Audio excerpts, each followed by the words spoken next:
یہ جو آئینی ترمیم والا معاملہ ہے، آ،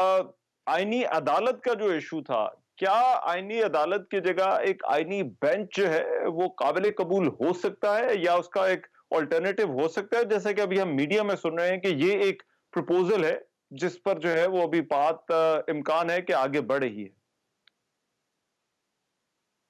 بہت شکریہ آپ نے مجھے موجود کیا۔ اس میں دو آپ کہہ سکتے ہیں کہ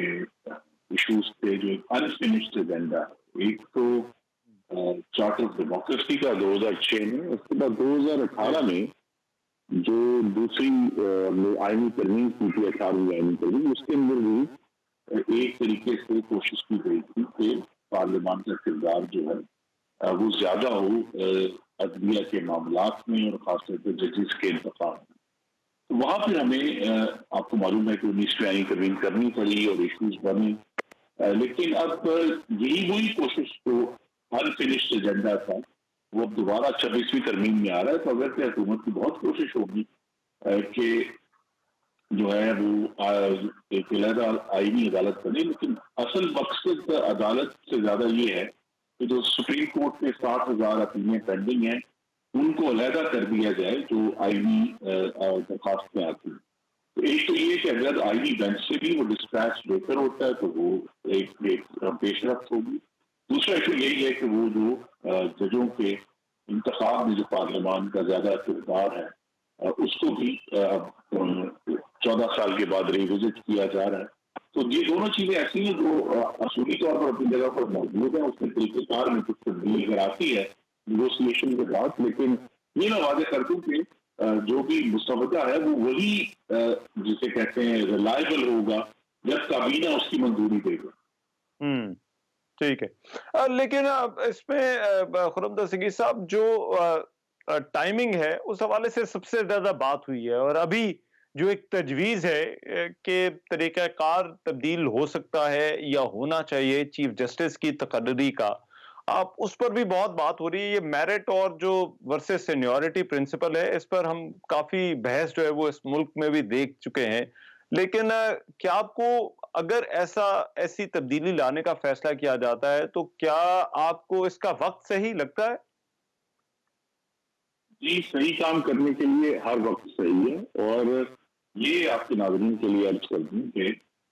یہ جو سینئر موسٹ جج کی تقرری جو ہے یہ 1996 میں یعنی پاکستان بننے کے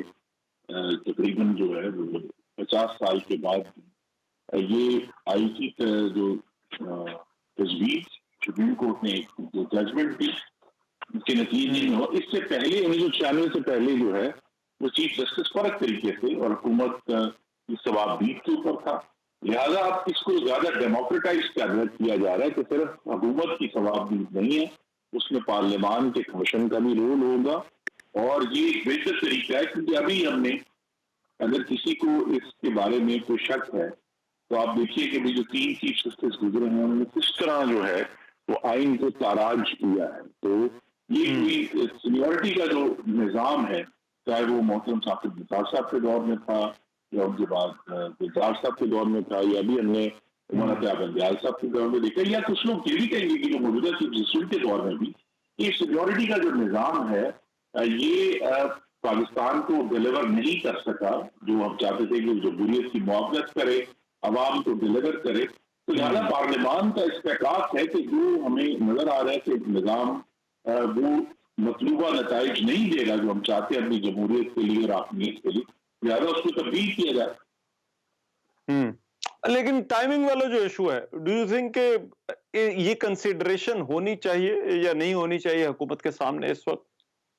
دیکھیے، پاکستان کا آئین بھی ایک سیاسی دستاویز ہے، اس میں ہمیشہ کیونکہ میں سوری آپ کی بات کاٹ رہا ہوں خرم صاحب، اس سے تاثر یہ جا رہا ہے کہ شاید یہ پرسن اسپیسیفک ہو رہی ہے، یا کسی کا راستہ بنانے کے لیے ہو رہی ہے یا کسی کا راستہ روکنے کے لیے ہو رہی ہے۔ کیونکہ جو لوگ اس ترمیم کو روکنا چاہتے ہیں ان کے مقاصد میں بھی کہیں دور دور تک اصول نہیں، وہ بھی صرف اس کو ایک خالص تر سیاست اور اپنے اقتدار کی حوث کا ایندھن بنانا چاہتے ہیں۔ لہذا پارلیمان جس کے پاس وہ ساکھ ہے جو پاکستان کی عوام کی دی ہوئی ہے، جو اس کی لیجیٹمیسی ہے، وہ ہی بہتر فیصلہ کن اس میں رول ادا کرے، کیونکہ آئین تو یہ واضح کہہ چکا ہے کہ دو باتیں ہیں آئین میں، ایک تو یہ ہے کہ اللہ تعالیٰ کے بعد اس ریاست کا اقتدار اعلیٰ منتخب ہاں نمائندوں کے ہاتھ میں ہوگا، اور دوسری بات جو آئین میں ایک سے زائد دفعہ کی گئی ہے کہ پاکستان کی عدالتوں کے پاس اتنی ہی اتھارٹی ہوگی جتنی پارلیمان اس کو دے گی قانون کے ذریعے. تو لہٰذا یہ دونوں باتیں بڑی واضح ہیں، اور اگر پارلیمان ایکشن کرنا چاہتا ہے اور سمجھتے ہیں کہ اس وقت ضروری ہے تو پھر یہ نیت کی اور وقت کی باتیں جو ہیں یہ صرف کریٹیسزم تو ہو سکتا ہے، لیکن پارلیمان کے آگے یہ کوئی رکاوٹ نہیں ہے. اچھا، جو پاکستان تحریک انصاف کے لوگ ہیں وہ کہتے ہیں کہ حکومت اگر ان کو انگیج کرے، کوئی بامانی انگیجمنٹ ہو تو بات ہو سکتی ہے، لیکن حکومت کا جو طریقہ کار ہے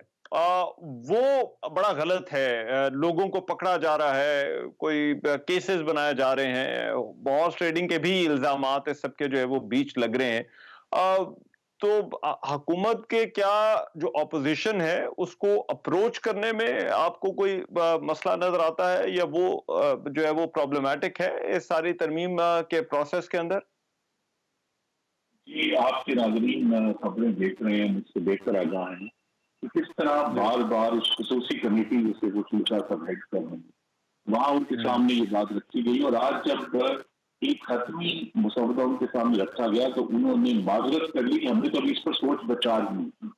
تو اگر اس قسم کی غیر ذمہ دار اپوزیشن جو ہے جو ابھی تک سوچ بچار کرنے سے آ رہی ہے اور صرف رکاوٹیں ڈالنا چاہتی ہے، دوسرا یہ کہ جو خبریں آئی بھی ہیں کچھ لوگوں کو گرفتار کیا گیا وہ خود تردید کر دی ہے اور کہا ہے کہ یہ ایسا نہیں ہوا. تو لہٰذا یہ اس طرح کی جو افواہیں ہیں اور اس طرح کے الزامات ہیں یہ ویسے ہی ہے جس طرح لاہور میں ایک بڑا بھیانک واقعہ ہوا اور اس کے اوپر آج بلکہ گجرات میں ایک سیکورٹی گارڈ کو احتجاجی طلباء نے قتل بھی کر دیا، اس کے بیچارے کی ہلاکت ہو گئی. اگر اس طرح کے معاملات ہوں گے تو اپوزیشن کا بھی ایک ضرور ذمہ داری ہے کہ وہ اگر ان کے پاس ثبوت اور شواہد ہے تو ضرور الزام لگائے. لیکن یہاں یہ دیکھا جاتا ہے کہ ابھی کوئی واقعہ ہونا ہے تو اس پر پہلے ہی اتنا زیادہ شور ڈال دیتے ہیں کہ جو اصل حقیقت ہے وہ چھپ جاتی ہے. پارلیمان نے کل جب کابینہ اگر اس کو پاس کرتی ہے اس مسودے کو سب کے سامنے کھل کر ہوگا اور دن کی روشنی میں یہ ترمیم انشاءاللہ پاس ہوگی. اور اب یہ جو تحریک انصاف کے احتجاج کی کالز ہیں ان کو آپ کس طرح سے دیکھتے ہیں؟ انہوں نے احتجاج کی کال بھی دے رکھی ہے، پلس وہ عمران خان سے بھی ملاقات کا بار بار جو ہے وہ مطالبہ کر رہے ہیں. تو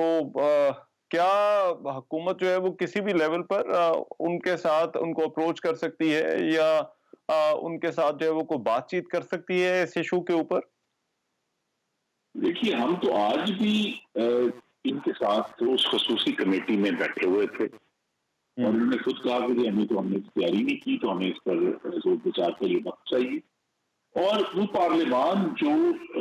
جہاں ان کو ایک بہت بڑی نمائندگی حاصل ہے اس کی موجودگی میں احتجاج کی کال تو صرف ایک بلیک میلنگ کا ذریعہ ہے کہ اگر ہماری بات نہ مانی تو ہم تو احتجاج کریں گے اور ہم تو وہ کریں گے. حالانکہ ان کو اچھا معلوم ہے کہ یہ پارلیمان کے اندر احتجاج کر سکتے ہیں. اپنی جو اصل اگر مقصد ہے کہ آواز اٹھانی ہے، آواز پہنچانی ہے، تو اسپیکر قومی اسمبلی کو بہت زیادہ اس معاملے میں ایک ایون ہینڈیڈ رول پلے کرتے ہیں، سب کو اجازت دیتے ہیں کہ وہ اپنی بات کریں. تو ان کی جو بھی اعتراضات ہیں وہ پارلیمان کے فلور پہ ابھی اگر کمیٹی میں ابھی تک یہ تیاری سے نہیں آئے تو پارلیمان میں بھی یہی سچا ہے کہ شور ہی مچائیں گے. ان کے پاس کوئی سبسٹینٹو بات نہیں ہے کرنے کی. اچھا، لیکن خرم دستگیر صاحب اس ساری بحث میں جب پارلیمان کے پاس اختیار واپس آ رہا ہے تو آپ کے خیال میں کہیں ایسا تو نہیں ہوگا کہ پارلیمان کا جو اختیار بڑھایا جا رہا ہے وہ کل اگر آپ اپوزیشن میں آتے ہیں تو یہ آپ کے لیے پرابلمٹک ہو جائے گا؟ جی دیکھیے، ہم نے ایک تجربہ 14 سال کر کے دیکھا ہے اور ہم نے پیش رفت کرنی ہے. اس کو جب انشاءاللہ ترمیم کی منظوری کے بعد جو حالات اور واقعات ثابت کریں گے کہ یہ فیصلہ درست تھا کہ نہیں تھا. ہم نے جو طریقہ کار یہ سوچا کہ ججوں کی تعیناتی میں خود عدلیہ کا کردار زیادہ ہوگا. وہ ججوں کی کا معیار اور ججوں کی ججمنٹس کا معیار بہتر کرنے میں ناکام رہا ہے. تو لہٰذا جب ہم ایک جیسا میں نے کہا کہ آئی کوئی منجمد کاغذ نہیں ہے، وہ زندہ دستاویز ہے اور لہٰذا اس کو وقت کے ساتھ ہمیں تبدیل کرنا ہے. اور اگر اس کے نتیجے نہیں ہو سکتا 15 سال بعد پارلیمان کہے گی یہ آپ کا یہ تجربہ کامیاب نہیں ہوا، ہمیں شوائز سے بھی بہتر طریقہ چاہیے، لیکن یہ کہ ہمیں بہرحال آگے بڑھنا ہے کیونکہ موجودہ نظام جو پاکستان کی عوام کو بھی اور پاکستان کی جمہوریت کو ڈلیور نہیں کرتا۔